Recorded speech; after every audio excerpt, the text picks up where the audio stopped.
three must-haves when hiring sales reps. So you hit on three different ones. Unfortunately, the whole try before you buy can't apply to salespeople. So what can we do to navigate the interview process or when hiring to hit a home run? Awesome. Which one do we want me to hit on first?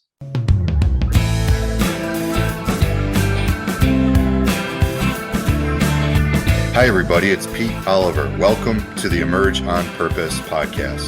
This podcast is for sales reps and managers who want to become better leaders. Each show, we'll talk about a different leadership principle that will help sales reps and managers emerge on purpose.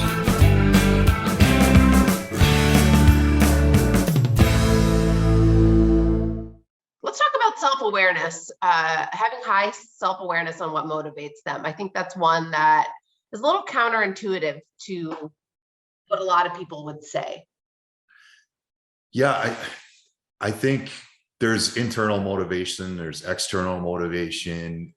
Those of us that are not micromanagers and want to actually play the role of coach and mentor and not just supervisor all the time, if we can get a sense for what their motivators are, and a lot of that comes from self-awareness. Self-awareness is huge for a lot of different reasons. Like if you're a sales rep and don't have self-awareness and you can't see how the outside world is seeing you, and then you can't see how you see yourself, that will basically mean you've got probably not a lot of intellectual humility, and you're not going to know what to learn. You're going to end up camping a lot. You're not going to be a climber. So self-awareness is one of those underlying traits that really helps with climbing, because you know why, especially in terms of motivation. So that's a big one that we try to understand. Is it's more making sure that they know their own why behind the what. Okay. And they're willing to share it with you too. But it's actually in the beginning, when there's not a lot of trust, knowing that they know is a big deal. Yeah, I know that I've used some tools and assessments which will have self-awareness, and I think bringing it up sometimes surprises people. Like, self-awareness, like, what does that mean? That's like, well, clearly you don't have any if you don't know what self-awareness is. And to me, it's the ability to look inward first, then pointing fingers or externalizing. And would you say that self-awareness is hardwired? It can be learned, I think. Okay. It can be, sometimes there's this concept, it's a medical term, but the scotoma concept. A lot of times we can't fix things if we don't know that it's an issue. Well, if just as an example, like sometimes the self-awareness thing, there can be visual or auditory cues of things that happen. Like years ago, we had this client, and in the training, she would literally yawn. I actually kind of took offense to it because I was the one doing the training. So I'm like, geez, am I that boring where she has to yawn like 15 times in an hour? And they weren't like little yawns. They were like yawns, like with the arms up. And so I actually went up to her, and she didn't even know she was doing it. So some of us, we can have self-awareness in some parts of our life and not in others. So none of us are perfect. We all have scotomas, but one scotoma we definitely don't want is a lack of self-awareness on what motivates us. That's kind of important for a salesperson. Yeah, that's very true. And I noticed that a lot of times that ego can get in the way there, right? Like if I've seen someone who's like highly has an ego who walks in an interview or calls, and just, you can tell by the tone or the body language or just the overall presence of how they might answer questions or interact. Usually the case is going to be that the self-awareness will be low. And I think that just ties with their inability to ask for help or be vulnerable, or just show that, to your point, like not everyone's perfect. And whether you're leading, whether you're selling, doing both, that it's having self-awareness and knowing that is just the first step in getting better. Yeah, absolutely. And the self-awareness thing, I think it's almost more important that you know what your strengths are. So you can leverage them to the fullest. We also obviously want to know our weaknesses too, but people need to be able to articulate what they're good at and why they want to do it. So that's number one. What was number two? What do you want to go do next? Behavior animal. So the notion of doing behavior even when you don't feel like it. Yeah, my good friend and colleague Jeremy McDowell says that you ever put on a pair of running shoes and you want them to turn into walking shoes, but you actually still do the run and you always feel better when it's done. You don't necessarily feel good before you do it. And we joke all the time about the phone weighs 500 pounds. Now with new sales reps entering the workforce that barely use phones because the text thing, the phone weighs like 1,000,000 pounds. So whatever the right behavior is for the role that you're in, making sure that you do the behavior. Massive action, as my friend Mike Jones likes to talk about. We want massive action. You can sell yourself out of a lot of problems. You can behave yourself out of a lot of problems. The only way you fail is if you do nothing. So do a lot, fail a little, do a lot. Yeah, I had massive action at my desk for a while where, you know, you kind of like before from working from home, like under where you have the little clear thing, it just said massive action. So yeah, love that from Mike Jones. Yeah, to me, it's kind of that sales motor. Do you have that motor that's always going and that's always fueled? And if you unpack that, it can look a bunch of different ways, but is that ambition and drive there? Is that fire under their belly? So it goes back to competition, right? Do they have that desire, that want to win? Yeah, absolutely. Now you can see why the first one's so important, because without the first one, you're probably not going to do the second one. Yep. Yeah, that's why I wanted to start there. Yeah, just that want to win, the take action. So you just do what it takes to get the job done. That massive action. Just you're going to move things to like controlling it, not just random activity that you're throwing against the wall, but controlling it towards the close, at least in a self. Yeah, and it's self accountability, it's self control versus, again, internally deciding that the behavior is important and doing it. You know, I'm starting to realize, Lindsay, maybe the first two are a little bit self-serving because I don't like to micromanage. Is that what's going on here? Because they're self-motivated and they do stuff. That's what I want. So good. What's the third one? Yeah, well, hopefully, I mean, I guess this could be argued, but you know, most people don't like to be micromanaged. I mean, do you really want to be employing folks who like to be micromanaged? That might, you know, be a tell that is not a good fit, right? Not a good culture fit. Right. So yeah, the third one was the notion of keep climbing. So the ability to evaluate, reevaluate every day is that learning experience, the start stops. Yeah. Yeah. So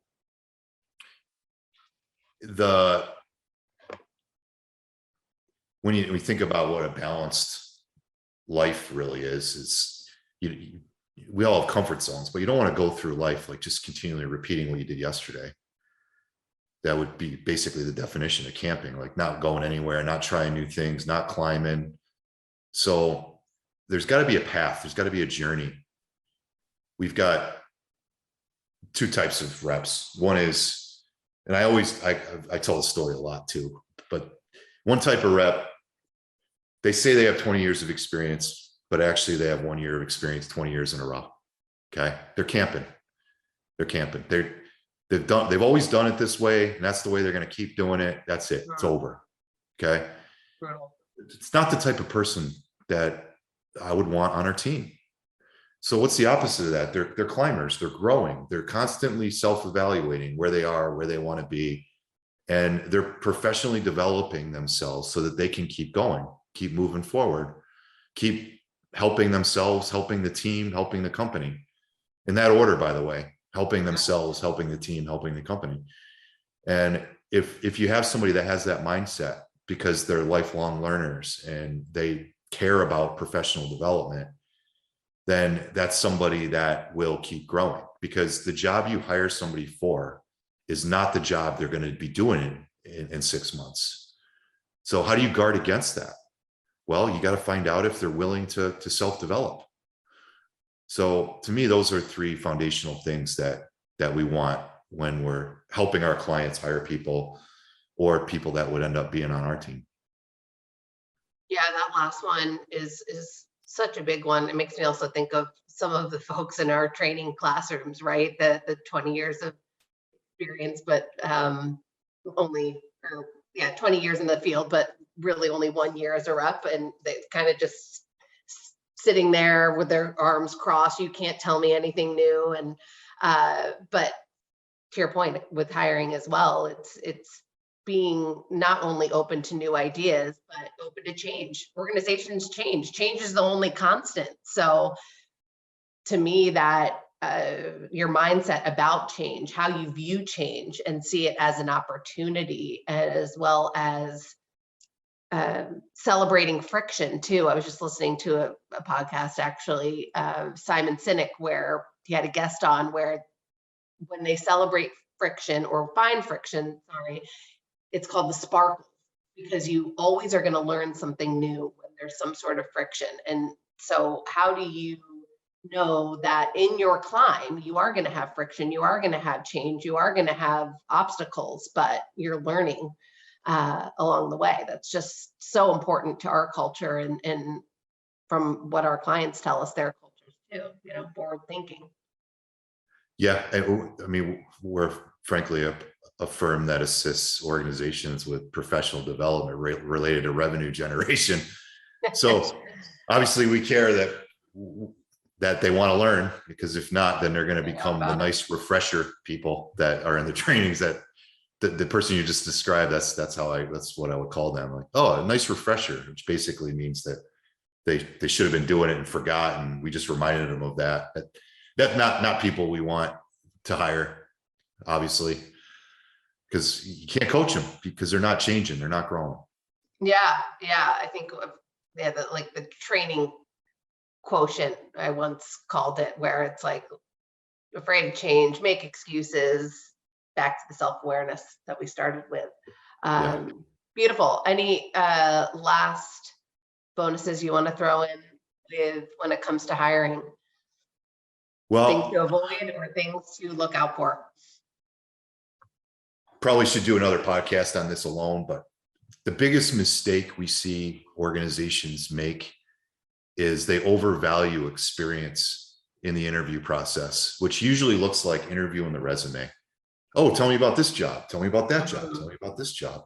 And then they think it's cool and they ask an experiential question, which is cool, frankly, but that only defines what they did, not necessarily what they're willing to do. Sure. So there's a big difference there too. So can they do it versus will they do it? You want to interview for the will they do it part. Okay. Those three things we just mentioned, that's really what you're trying to get to, is the will they do it part. And there's ways to understand that in a very quantitative and qualitative way by using assessment tools, things like that. But there's also interview strategies. We have a concept called the search model that helps define things beyond experience. So there's a lot there, a lot to do in the hundreds of reps I've hired and maybe thousands that have helped clients hire. Not easy to do, but those are three I would definitely put on the top of your list. Yeah, I'm glad you brought up the search model, and that's, I would say, the second thing people lack is a success profile for each job that they're trying to hire for. And so sure, experience matters, but what are the other things that you're interviewing for and looking for beyond just a resume or looking on LinkedIn? What are those skills? What are those attitudes? What are the results that they've had in the past? Even like we said in the beginning, sometimes you are going to be hiring someone who maybe doesn't have sales experience, but what can you gain from them that shows that they not just can do it from what they say, but they will do it. And you can certainly do that with the right interview questions and the right.